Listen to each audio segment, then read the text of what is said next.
Geng, AI hari ini jadi semakin canggih dan makin gila aja kualitasnya. Kita sekarang udah bisa lihat sendiri ya, kemajuan dari teknologi yang satu ini. Kita mau bikin apa aja sekarang udah bisa dikerjakan oleh AI. Mulai dari foto, lagu, video, semuanya sudah dengan sangat gampang dikerjakan oleh AI. Di masa depan, mungkin setahun atau 2 tahun lagi lah ya, paling dekatnya gitu. Ya bisa jadi AI ini sudah lebih canggih dan bakal mengganti atau menggeser posisi profesi-profesi manusia sekarang. Editor, engineer, desainer, desain grafis, pokoknya semuanya lah yang berhubungan dengan komputer kayaknya bakal digantikan oleh AI. Ini semua dikarenakan pengembang AI itu selalu melakukan inovasi dan pelatihan terhadap AI itu juga gila-gilaan. Tujuannya apa? Tujuannya supaya kecerdasan dari AI itu bisa setara dengan manusia, geng. Sehingga proses developmentnya itu bakal terus berlanjut sampai bertahun-tahun ke depan. Kebayang ya? Kita ini sesama manusia aja nih. Kita sesama manusia antara lu sama gue ya, antara lu sama temen lu, itu kecerdasannya aja berbeda. Ada yang pinter, ada yang lolot, ada yang pinter banget. Ini kebayang nggak kalau AI bisa melampaui atau menyamakan lah ya minimal kecerdasan dari manusia. Kita bicara tentang kecerdasan yang otomatis orang yang lolot ya bakal tertinggal oleh AI. AI atau mesin yang satu ini bakal lebih pintar dari manusia itu sendiri. Kacau nggak tuh? Dan sekarang pengembangannya gila-gilaan. Nah, salah satu developer AI paling besar dan terkenal yaitu OpenAI, dan yang mungkin ya sekarang banyak dipakai lah ya. Nah, mereka itu memiliki sebuah project untuk mengembangkan AI lagi yang jauh lebih canggih. Dan seperti yang kita tahu, aturan untuk AI ini abu-abu ya, nggak ada batasannya. Jadi setiap orang, termasuk OpenAI ini ya, perusahaannya terus mengembangkan kecanggihan dari AI ini tanpa batas. Jadi siap-siap aja geng, siap-siap aja kalian akan memiliki lawan yang lebih berat daripada sesama manusia. Di dalam mereka melakukan pengembangan AI ya, OpenAI itu nggak sendirian. Mereka itu menggandeng investor lah, ibarat itu orang kaya gitu ya. Nah, orang ini bernama Chase Lockmiller. Dia ini merupakan pemilik perusahaan Crusoe namanya. Nah, kalian sendiri pernah dengar nggak geng nama perusahaan Crusoe ini? Ya begitu juga dengan kebanyakan orang, bahkan Crusoe ya bukanlah sebuah perusahaan yang lama. Bisa dikatakan statusnya itu masih startup, masih baru. Yang mana bikin semua orang tuh jadi penasaran. Kenapa perusahaan sebesar OpenAI justru percaya atau mempercayakan project mereka ya mengembangkan AI kepada Crusoe ini.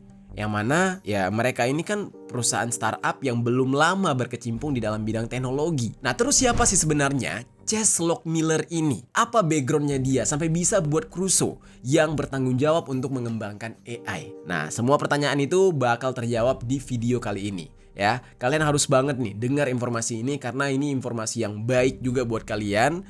Di sini ya kita nanti akan mengetahui perkembangan dari dunia ini. Gimana sih dunia sekarang berjalan? Kenapa kok sekarang semuanya tiba-tiba jadi AI gitu kan? Nah, sekarang langsung aja kita bahas secara lengkap tentang Chase Lockmiller, pemilik perusahaan bernama Crusoe yang bakal memegang proyek dari OpenAI untuk mengembangkan kecanggihan AI di muka bumi ini.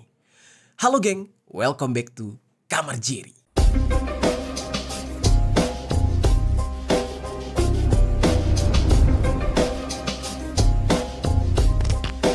Geng, untuk pembahasan pertama, kita bakal membahas profil dari Chase Lockmiller ini. Siapa sih dia?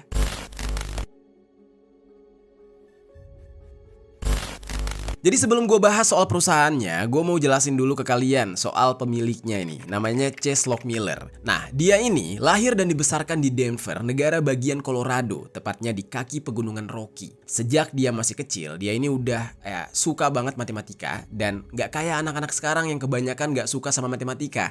Anak-anak sekarang kan bingung, pusing buat hitung-hitungan gitu ya. Kalau dia ini dari kecil udah suka banget hitung-hitungan, geng. Hitung-hitungan tuh maksudnya bukan pelit kayak lu pada ya. Maksudnya suka menghitung gitu. Bukan apa-apa tuh dihitung kayak kembaliannya berapa nih gitu, enggak. Nah, dia ini saat berusia 5 tahun, saking dia sukanya sama matematika, dia itu terobsesi banget geng untuk bisa menyelesaikan lembar-lembar soal perkalian. Chase ini bahkan sampai minta ke mamanya, ke ibunya tuh untuk menghitung waktunya dia ketika dia menyelesaikan soal-soal tersebut. Sehingga dia terus berusaha untuk bisa mengalahkan rekor waktu yang udah pernah dia capai sebelum-sebelumnya. Nah, ambisi dia ini benar-benar besar untuk bisa menyelesaikan semua soal perkalian secepat mungkin dan lebih cepat dibandingkan yang sebelumnya dia lakukan. Tuh, ini nih kalau anak cerdas nih.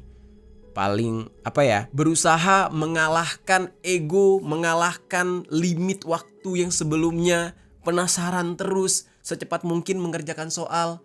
Lah kalau lu semua secepat mungkin nembakin Free Fire, beda emang kalau calon orang kaya ya. Jadi memang Chase ini memiliki minat yang sangat besar dalam bidang matematika dan sudah menunjukkan kalau dia bakal mendalami bidang tersebut. Dan itu terbukti dari berbagai prestasi yang udah dia dapatkan ketika dia duduk di bangku sekolah. Chase ini selalu dapat nilai sempurna dalam pelajaran matematika khususnya.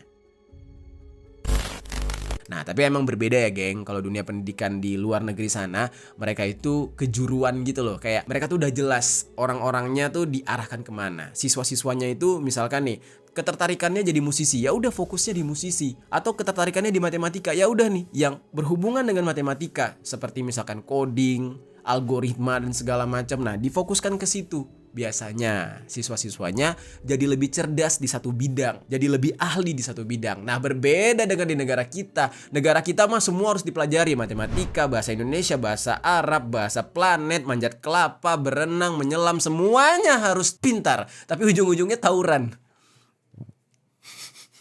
Ya gitulah. Nah, terus geng, selain dia ini ya, si Chase ini menyukai matematika, Chase juga sangat suka mendaki gunung. Nah, ini entah kenapa ya, gue sering menemukan orang-orang yang cerdas, yang pintar itu seneng banget naik gunung untuk menenangkan diri. Salah satunya adalah Bung Rocky Gerung. Nah, beliau juga suka naik gunung tuh untuk menenangkan diri, nyari kedamaian. Nah, sama dengan Chase ini, dia suka banget naik gunung, daki gunung. Mungkin di saat itu dia melihat ya, mendaki gunung itu memiliki adrenalin tersendiri buat dia, dan ketika dia udah mencapai puncak, dia bakal merasa puas atas usaha yang dia dapatkan. Ya, seperti semua usaha dia ketika dia mendaki itu terbayar dengan melihat pemandangan yang indah di puncak gunung. Dan saat dia mendaki gunung, itu menjadi momen Chase untuk bisa beristirahat sejenak dan mempertimbangkan apa yang benar-benar ingin dia lakukan ke depannya. Jadi dia nggak mau salah langkah dan buang-buang waktu. Dan bagi Chase, mendaki gunung itu menjadi salah satu cara untuk bisa melepas penat saat sudah lelah untuk mengerjakan soal-soal matematika. Dan saat dia masih duduk di bangku sekolah menengah, suami dari salah satu gurunya ya, itu pernah mendaki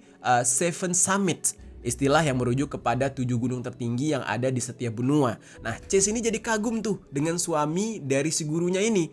Gimana bisa ada orang yang sanggup mendaki 7 gunung tertinggi di dunia, dan membayangkan kalau ya seandainya itu dia, gimana ya kalau dia bisa mengikuti jejak dari suami gurunya tersebut. Dan pengalaman dari suami gurunya yang mendaki Seven Summits ini juga selalu dijadikan inspirasi oleh si Chase agar suatu saat dia bisa melakukan hal yang sama. Nah, sampai pada akhirnya dia berencana mewujudkan impiannya tersebut di tahun 2014 ketika dia memutuskan untuk mendaki Gunung Everest, gunung tertinggi di dunia. Nah, namun rencana tersebut jadi gagal karena di saat itu ada musibah longsoran salju di dekat air terjun es Kumbu yang menewaskan 15 orang Sherpa. Sherpa itu adalah pendaki lokal yang biasanya membantu para pendaki lain dari mancanegara untuk mendaki Gunung Everest. Nah, 15 orang Sherpa itu tewas di dalam kejadian tersebut. Terus geng, prestasi dan semua yang didapatkan oleh Chase itu dari hasil berlatih soal matematika membuat dia akhirnya diterima masuk ke Massachusetts Institute of Technology. Di sana Chase memaksimalkan diri untuk mempelajari fisika dan matematika.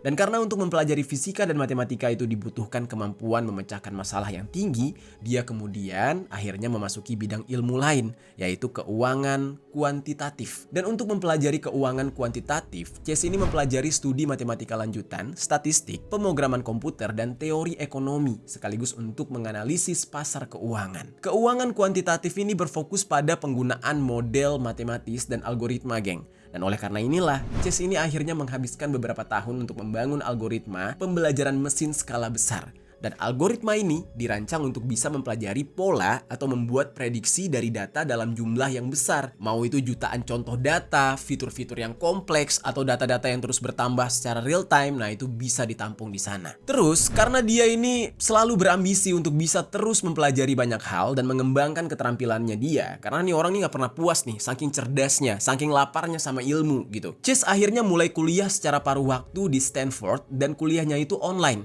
untuk mempelajari ilmu ilmu komputer. Dia juga memutuskan untuk melanjutkan pendidikan S2-nya di Stanford, dan di salah satu mata kuliahnya ada dosennya dia yang bernama Profesor Andrew Ng yang menyebutkan kalau AI adalah sebuah inovasi teknologi baru yang keberadaannya sudah seperti listrik yang langsung bisa dipakai oleh manusia. Nah, Profesor Andrew Ng ini mengibaratkan AI sudah seperti listrik yang langsung menyebar ke seluruh dunia nggak lama setelah ditemukan. Menurut Profesor Andrew ini, AI nantinya bakal sangat diandalkan oleh peradaban manusia, dan karena Stanford terletak di Silicon Valley, ya, yang mana ini merupakan pusat dari pengembangan teknologi dunia, banyak profesor-profesor Stanford yang memiliki perusahaan startup di bidang teknologi. Nah, jadi di satu sisi, si profesor ini tuh mengajar, tapi mereka juga punya profesi sampingan, yaitu pemilik startup, geng. Jadi ibaratnya nih, dia ngajarin orang, sharing ilmu. Nah, duitnya dia yang paling besar itu adalah di perusahaan yang dia bangun. Karena kan sayang ya, dia cuma berbagi ilmu kepada mahasiswa-mahasiswanya, tapi ilmunya nggak dia manfaatkan untuk keuntungan dia sendiri. Ya sayang banget. Nah, akhirnya ilmunya dia itu dia terapkan tuh, dia bikin perusahaan startupnya sendiri. Sering juga profesor-profesor tersebut memberikan proyek kepada para mahasiswanya dia, yang mana proyek tersebut akhirnya diakuisisi dan dikembangkan oleh Google.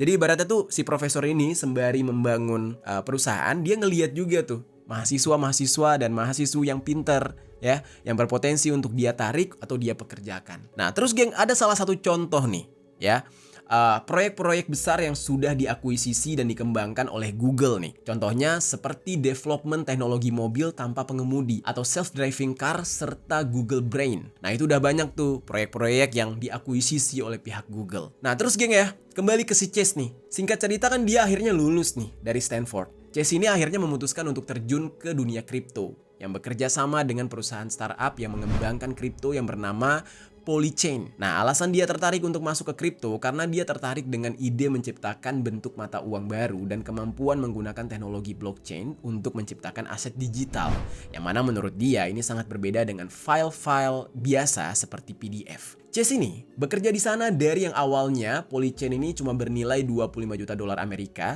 sekarang ya tiba-tiba menjadi meledak senilai 1 miliar dolar Amerika. Berarti nilainya itu sudah meningkat sebesar 975 juta dolar Amerika.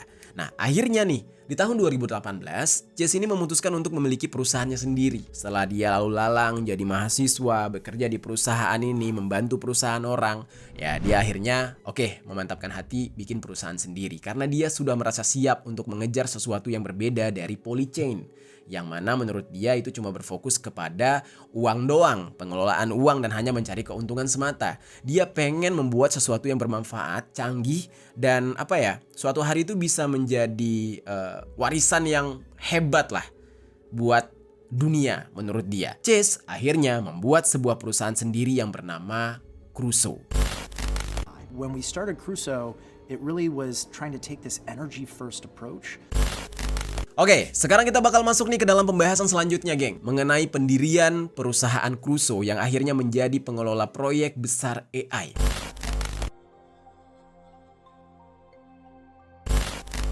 Jadi, setelah Chase memutuskan untuk keluar dari Polychain, dia itu bertemu dengan seorang teman sekolahnya di Denver. Temannya ini bernama Kali Kavnash. Mereka berdua sebenarnya itu udah dekat sejak mereka masih di sekolah. Tapi saat dewasa mereka memilih jalan yang berbeda, jadi jarang ketemu gitu. Udah gak pernah main bareng. Dan Chase ini berkecimpung di bidang teknologi dan keuangan. Sementara Kali itu dia bekerja di industri minyak dan gas. Nah, Kali ini tertarik untuk mengambil bidang tersebut karena sedari dulu keluarganya memang udah lama berkecimpung di industri tersebut. Bahkan sudah dari beberapa generasi. Nah, jadinya karena turun-temurun dia memilih industri itu. Nah, Kali ini sangat antusias nih untuk bisa menemukan sumber energi termurah dan teramah lingkungan di dunia. Dia sampai rela mengunjungi 25 negara seperti Chili, Argentina, dan bahkan melihat panas bumi di Islandia. Nah, Kali ini bekerja di sebuah perusahaan yang di saat itu baru saja mengebor sumur baru, dan sumur yang berisikan minyak dan menghasilkan gas alam yang benar-benar melimpah. Dan saat dia bekerja di perusahaan tersebut, Kali ini menceritakan salah satu pekerjaannya ketika dia mendaki pegunungan Rocky. Dia baru mengetahui nih ketika dia mengebor untuk mencari minyak, Bisa saja kita menemukan gas alam dalam jumlah yang banyak. Kalau di situasi ini kita nggak punya jaringan pipa di dekat lokasi, maka biasanya kita harus membakar semua gas tersebut atau istilahnya flaring. Gas tersebut pada akhirnya terbuang dengan percuma. Nah, sementara ada sekitar 4,41 miliar meter kubik gas dibakar setiap harinya di seluruh dunia. Untuk di Amerika itu lebih dari 304 juta meter kubik. Jumlah tersebut cukup untuk menyuplai energi ke seluruh benua Afrika. Nah, jadi dia merasa kasihan aja kayak, aduh sayang banget ya dibakar kayak gitu aja, terbuang kayak gitu aja. Padahal gas alam adalah sumber energi yang jauh lebih ramah di lingkungan dibandingkan sumber lainnya. Masalahnya nih geng, sampai saat ini kalau nggak ada jaringan pipa ya nggak akan ada orang yang bisa membeli gas tersebut. Nggak ada juga yang mau memberikan secara cuma-cuma. Kalaupun kita mau membayar orang untuk bisa mengambil gas tersebut, tetap aja nggak ada yang mau. Dari penjelasan inilah ya, Chase dan Kali itu berpikir nih ketika mereka bertemu ya, Chase ini udah mulai bosan dengan mencari uang doang. Kali punya ambisi yang kayak pengen nolong dunia, pengen bumi ini semuanya bisa kenyang, bisa menikmati energi, gas alam, ya kan? Nah, di saat itu mereka satu visi dan mereka mulai berpikir, dibandingkan gas tersebut tadi pada akhirnya terbuang sia-sia, kenapa nggak dipakai aja oleh mereka? Meskipun mereka berasal dari background yang berbeda-beda, tapi ya faktanya perbedaan background inilah yang menjadikan mereka bisa menjalin kerjasama, ya. Jadi kayak cross profesi tapi dengan tujuan yang satu gitu. Nah, jadi saling mengisi satu sama lain. Dan mereka memiliki ide untuk memanfaatkan gas tersebut yang nantinya bakal dipergunakan untuk menambang Bitcoin. Wah, gimana tuh caranya tuh? Di satu sisi nih geng, Chase ini kan udah lebih dulu terjun ke kripto dan bahkan udah sukses banget di sana. Dia paham bagaimana cara menambang Bitcoin dan sistem komputer. Sementara Kali itu yang bakal melakukan pencarian terhadap gas alam tersebut. Nah, ini mulai menarik nih, apa hubungannya gas alam dengan Bitcoin ya kan? Ini kayaknya jauh banget gitu. Nah, nanti kalian bakal paham. Jadi singkat ceritanya, akhirnya di tahun 2017 nih ya, saat Chase dan Kali itu mendaki bersama, mereka memutuskan untuk bekerja sama dalam memanfaatkan energi yang terbuang itu tadi, yaitu gas yang dibakar cuma-cuma itu. Dan ini mereka ingin jadikan menjadi energi listrik yang nantinya dipergunakan untuk menambang Bitcoin. Tuh. Seperti yang kita tahu ya, penambangan Bitcoin itu kan biasanya tuh pakai VGA tuh ya, VGA yang banyak, terus listriknya juga gila-gilaan. Nah, kebanyakan penambang-penambang Bitcoin itu bermasalah sama PLN kan. Nah, di dalam hal ini mereka mau memanfaatkan bagian itunya, bagian energi listriknya yang berasal dari gas. Jadi nggak perlu tuh mereka ke PLN Amerika, nggak perlu bayar listrik lagi. Nah, Chase dan Kali akhirnya menamai perusahaan mereka dengan nama Crusoe yang mereka ambil dari tokoh fiksi yang populer di abad ke-18 yang bernama Robinson Crusoe, yang mana dia terdampar di sebuah pulau Karibia dan menggunakan kecerdasannya untuk bertahan hidup. Nah, itu filosofi dari nama Crusoe itu, diambil dari tokoh fiksi tadi. Sebenarnya nih geng ya, visi yang dilakukan oleh Chase dan Kali ini menjadi sebuah inovasi yang sangat bagus, memanfaatkan energi sebaik-baiknya supaya tidak terbuang sia-sia dan mencemari lingkungan. Nah, namun seperti inovasi-inovasi lainnya, di saat awal-awal menjalankan perusahaan Crusoe, banyak yang skeptis dengan apa yang digagas oleh Chase dan Kali ini. Salah satu contohnya adalah Stephen Cohen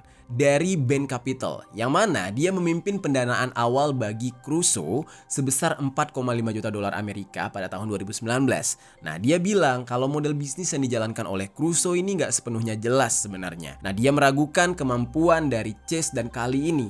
Nah, karena banyak yang skeptis dengan perusahaan tersebut, Chase akhirnya menginvestasikan 600 ribu dolar Amerika dari uang pribadinya sendiri untuk membangun rig penambangan kripto dalam kontainer pengiriman dan pemasangannya di ladang gas yang berada di dekat Denver. Nah, rig ini sendiri ya sebuah komputer khusus yang dirancang dan dibangun untuk melakukan proses penambangan mata uang kripto. Nah, jadi kayak ketika orang-orang nggak percaya sama dia nggak mau nggak mau kecewa gitu aja, dia akhirnya ngeluarin dananya sendiri karena dia yakin dengan kemampuan dia bersama si sahabatnya tadi. Dan seiring berjalannya waktu nih geng, perusahaan Crusoe ini mulai membangun infrastruktur komputasi di medan yang lebih keras. Di saat itu ada yang namanya Antonio Gracias dari Valor Equity Partners. Dia yang pertama kali bertemu dengan Chase dan Kali pada tahun 2018 ketika mereka memasang kontainer pertama mereka di ladang minyak Beacon di North Dakota. Antonio ini merasa bahwa apa yang dilakukan oleh Chase dan Kali adalah sesuatu yang gila, mempertaruhkan segalanya untuk membuktikan apa yang mereka inginkan ini bisa berhasil. Ya, karena merasa tertarik dengan tekad mereka, Antonio pun menaruh investasinya di Crusoe. Investor lainnya seperti Lee Jacob, dari Long Journey itu mengatakan kalau Crusoe ini memiliki visi ke depan dan memprediksikan kalau Crusoe bakal menjadi perusahaan yang sukses ke depannya. Jadi di antara yang skeptis tuh ada juga yang yakin ke mereka, ada juga yang percaya. Namun sebuah masalah terjadi di waktu pandemi COVID kemarin, geng, tepatnya di tahun 2020. Tiba-tiba adanya pembatasan wilayah yang diberlakukan selama pandemi membuat pengurangan terhadap permintaan bensin. Nah, karena kan nggak boleh tuh pergi kemana-mana. Yang akibatnya perusahaan minyak menghentikan pengoboran. Sehingga otomatis nih, kalau pengoboran dihentikan, ya menghentikan juga pasokan gas yang bakal dibakar. Yang mana hal tersebut adalah sumber energi yang dibutuhkan oleh perusahaan Crusoe untuk menambang Bitcoin tadi. Hal inilah yang membuat Crusoe hampir berhenti beroperasi. Serba salah di saat itu. Nah, Chase dan Kali berusaha keras tuh untuk menemukan lokasi baru dan menemukan solusi agar bisa mencari sumber energi yang lebih ramah lingkungan lagi supaya perusahaan mereka tetap bisa berjalan. Namun geng, siapa yang sangka ya geng? Karena kesulitan mereka yang mereka hadapi ini justru membawa mereka ke ekspansi bisnis lain, yaitu ke AI. Karena di tahun tersebut tiba-tiba ya AI sedang berkembang dengan masif. Orang-orang sudah mulai melihat ke arah AI gitu.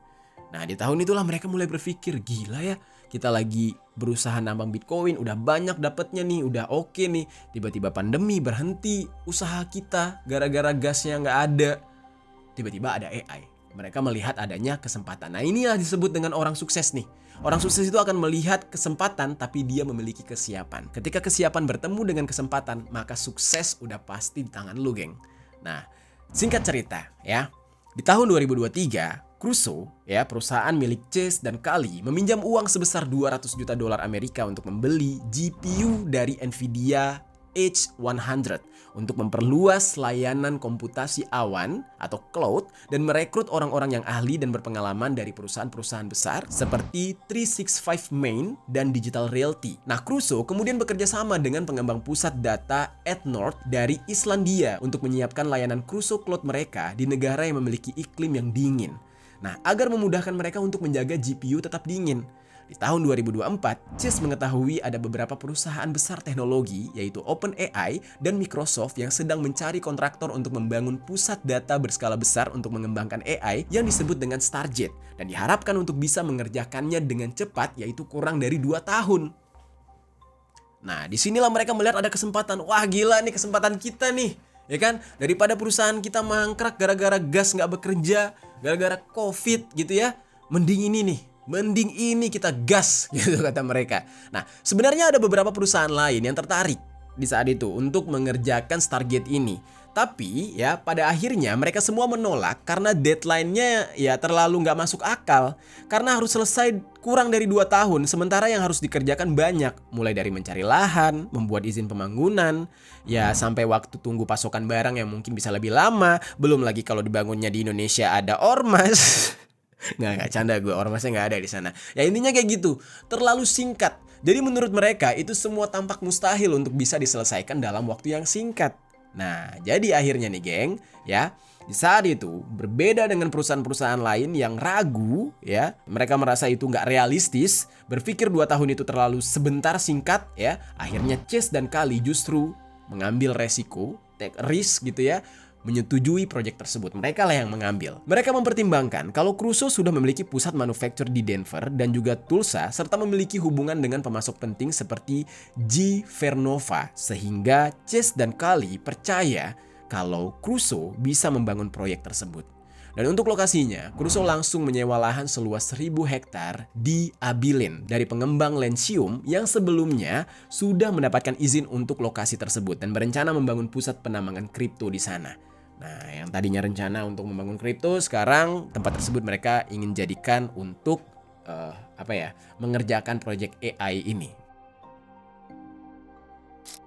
Terus geng, di bulan Juni tahun 2024, OpenAI dan Oracle itu mengumumkan kerjasama, yang mana kedua perusahaan AI terbesar tersebut menggunakan Oracle Cloud Infrastruktur untuk mengintegrasikan AI ke platform Azure milik Microsoft. Ini bakal menjadi model AI generasi pertama yang sepenuhnya melampaui kecerdasan manusia. Lo lolot semua geng, AI lebih pintar dari lu, melampaui kecerdasan manusia gitu. Nah, AI yang bakal dikembangkan oleh Crusoe ini akan menjadi AI yang melatih AI lain. Ganas nggak tuh? AI aja udah pinter, ini pelatihnya AI, biangnya. Dan pusat dari segala AI itulah yang bakal dikembangkan oleh Crusoe. Dan Crusoe mengoperasikan pusat data yang akan disewa oleh Oracle. Nah, kemudian Oracle akan menempatkan GPU di fasilitas yang dimiliki oleh Crusoe dan menyewakan server kepada Microsoft. Lalu Microsoft bakal memberikan chip tersebut kepada OpenAI. Kerjasama yang luar binasa. Terus di saat itu, perusahaan Blue Owl Capital merasa tertarik nih dengan kesepakatan bisnis antara Crusoe dengan OpenAI ini. Ada Oracle juga di dalam dan juga Microsoft gitu ya. Nah, sehingga Blue Owl Capital itu memutuskan untuk mengikuti penggalangan dana Crusoe sebesar 600 juta dolar Amerika di tahun 2024 dan membantu mengatur pembiayaan proyek sebesar 2,3 miliar dolar Amerika dari JP Morgan untuk 2 gedung serta komputasi sebesar 200 megawatt. Crusoe udah mengumpulkan sebesar 3,4 miliar dolar Amerika dalam pendanaan usaha patungan dengan Blue Owl Capital dan perusahaan investasi lainnya yang berfokus pada pusat data primary digital infrastructure untuk membangun 2 gedung pertama mereka. Namun itu cuma sebagian kecil dari total 500 miliar dolar Amerika yang dijanjikan oleh Larry Ellison selaku pendiri Oracle. Terus ada Masayoshi Son selaku CEO SoftBank dan juga Sam Altman selaku CEO OpenAI di bulan Januari tahun ini. Dana tersebut rencananya bakal diinvestasikan dalam 5 tahun ke depan untuk membangun masa depan AI dan menjaga dominasi global bagi Amerika Serikat. Jadi ada agenda politiknya juga nih geng, agar bisa membuat Amerika terus mendominasi dunia. Karena kan kita tahu ya, sekarang Amerika lagi ketar-ketir tuh sama Cina. Nah, mereka nggak mau kalah, tapi ternyata nggak mau kalahnya juga gak main-main, mereka lagi mempersiapkan sesuatu yang benar-benar gila nih. Di akun X-nya, Sam Altman, dia itu membagikan foto yang diambil dari udara, ya, kayak dari drone gitu, dari satelit gitu, ya, yang menunjukkan lokasi pembangunan dari tempat AI ini bakal dikerjakan, yang bakal dikembangkan, dan dia memujinya kalau bangunan tersebut sangat besar dan indah, megah parah. Gila. Namun yang bikin orang-orang jadi bingung, kenapa perusahaan besar seperti OpenAI, Oracle, dan Microsoft memilih Crusoe yang masih baru merintis dan belum banyak pengalaman untuk menjalankan bisnis lain, ya kan? Ya sebenarnya sih jawaban simpelnya tadi ya karena mereka yang berani kan. Dari awal ceritanya tadi, perusahaan lain tuh dikasih deadline 2 tahun kurang tuh pada nolak. Nah, tapi ada Crusoe nih, perusahaan baru yang gambling pengen nyoba. Dan dari ketiga perusahaan besar tadi, yaitu OpenAI, Oracle, dan Microsoft, ya, memang belum ada yang memberikan tanggapan mereka sampai sekarang, geng. Tapi menurut para investor dan mitranya Crusoe, Chase dan kali ini memiliki semangat dan tekad untuk membangun pusat data yang lebih besar dan lebih cepat dari sebelumnya. Memang tekadnya gila nih orang berdua. Dan mereka juga yakin kalau mereka bakal bisa menemukan cukup energi untuk mengoperasikan hal itu. Nah, karena mereka pede, ketiga perusahaan tersebut, ya, ketiga perusahaan besar tadi percaya kalau Crusoe bisa mewujudkan apa yang mereka inginkan. Dan meskipun begitu, hasilnya ya masih jauh dari pasti gitu, geng. Belum tahu nih sukses apa enggak. Nah, menurut informasi yang gue dapatkan dari media Forbes, beberapa klien Crusoe ini bahkan merasa frustasi karena layanan komputasi cloud atau komputasi awan mereka yang ada sekarang dinilai agak kurang canggih gitu. Kalaupun fase pertama dari Stargate ini berjalan lancar, pasti ada keraguan-keraguan lain.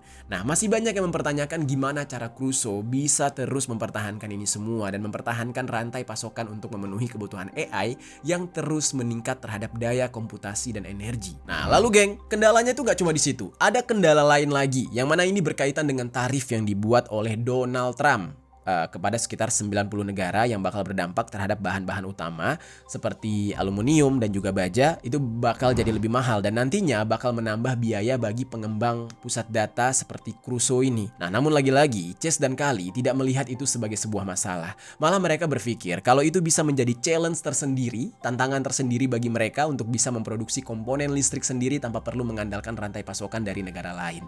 Mereka gak peduli dengan keunikan Donald Trump ya, yang bikin negara lain jadi jual mahal ke Amerika. Nah, di saat itu Crusoe bakal melengkapi setiap gedung Stargate dengan 100 megawatt listrik yang cukup untuk mengaliri listrik untuk satu kota yang memiliki penduduk sebanyak 100.000 orang. Nah, sebagian besar dayanya bakal berasal dari ratusan turbin angin setinggi 91 meter yang berpusat di wilayah barat Texas. Turbin angin tersebut menghasilkan lebih banyak listrik dibandingkan yang dibutuhkan di wilayah tersebut. Dan oleh karena itu, para para pemilik turbin angin yang kelebihan pasokan ya terkadang menjual listrik mereka ke jaringan listrik umum agar bisa digunakan ke orang lain. Walaupun harga jualnya sangat murah atau bahkan lebih rendah dibandingkan biaya produksinya alias rugi gitu. Nah, alasan mereka tetap menjual meskipun rugi karena pemerintah federal di sana memberikan insentif pajak untuk setiap energi ramah lingkungan yang dihasilkan. Nah, jadi walaupun mereka rugi dari penjualan listrik, ya mereka bakal tetap untung karena dapat uang tambahan dari insentif pemerintah federal. Crusoe lah yang bakal memanfaatkan kelebihan sumber daya listrik tersebut geng nantinya untuk Stargate mereka. Semisalkan angin berhenti bertiup atau jaringan listrik padam, Crusoe sudah menyiapkan antisipasi dengan menyiapkan 5 turbin gas dari General Electric Vernova sebagai cadangannya. Nah, di akhir tahun 2025, Crusoe berharap ya dapat memasang 100.000 unit GPU Nvidia yang akan diletakkan di 2 bangunan di lahan seluas 152 meter persegi di sana, dan di pertengahan tahun 2026 kapasitas listrik juga diharapkan meningkat sampai 1,2 gigawatt. Nah, jadi Crusoe ini sangat serius untuk membangun pusat data, mengembangkan AI, dan semisalkan proyek Stargate ini berhasil, ya kita akan bisa merasakan AI yang kepintarannya sudah setara bahkan melebihi manusia. Serem banget. Dan karena saat ini Crusoe sudah berfokus pada pengembangan AI, di awal tahun ini Crusoe sudah mengumumkan keluar dari penambangan Bitcoin. Nah, jadi kalian pasti penasaran kan nih, gimana nih yang Bitcoin ini udah sukses apa belum? Nah, mereka tuh cabut tuh dari usaha itu dan mereka sudah melepaskan operasi tersebut ke NYDIG. Bacanya gimana tuh? Nidik? Pokoknya gitu deh. Ini adalah sebuah perusahaan jasa keuangan dan tenaga yang berfokus kepada Bitcoin. Dan perusahaan NYDIG ini bakal mengambil alih sekitar 135 karyawan Crusoe yang bakal terus menjalankan bisnis di bawah kepemilikan baru, yang merupakan unit bisnis gabungan antara NYDIG dan sebagian bisnis Crusoe. Dan Crusoe menjadi pemegang saham utama di unit bisnis tersebut dengan persentase saham terbesar kedua setelah Stone Ridge. Nah, jadi berarti gini, walaupun itu perusahaan dijual atau di take over sama orang, tapi Crusoe tetap mendapat bagian. Nah, jadi nggak sepenuhnya dijual gitu. Dan Stone Ridge itu merupakan perusahaan induknya NYDIG. Dan kesepakatan tersebut juga mencakup teknologi yang dikembangkan Crusoe yang menangkap dan mengubah gas buang atau flare gas dari ladang minyak serta lebih dari 425 pusat data yang tersebar di 7 negara bagian di Amerika Serikat dan beberapa wilayah di Argentina. Nah, secara keseluruhan, operasi ini menyumbang sekitar 1% dari aktivitas penambangan Bitcoin di seluruh dunia, geng. Nah, itu dia geng, pembahasan kita hari ini mengenai Chase Lock Miller dan perusahaannya yang bernama Crusoe yang menjalankan proyek besar pengembangan AI bersama dengan 3 perusahaan besar teknologi. Dan dia ini bisa dikatakan ya macam Elon Musk gitu, tapi versi yang low-key-nya, low profile-nya, nggak terlalu terdengar gitu. Nah, gimana geng menurut kalian? Semisalkan proyek Stargate ini berhasil, apakah ini merupakan sebuah kemajuan bagi peradaban umat manusia yang bakal membantu kita? Atau justru sebaliknya bakal menjadi awal kehancuran, ancaman karena bisa jadi AI bisa mengambil segala aspek kehidupan manusia, salah satunya adalah pekerjaan. Coba deh, tuliskan pendapat kalian di kolom komentar.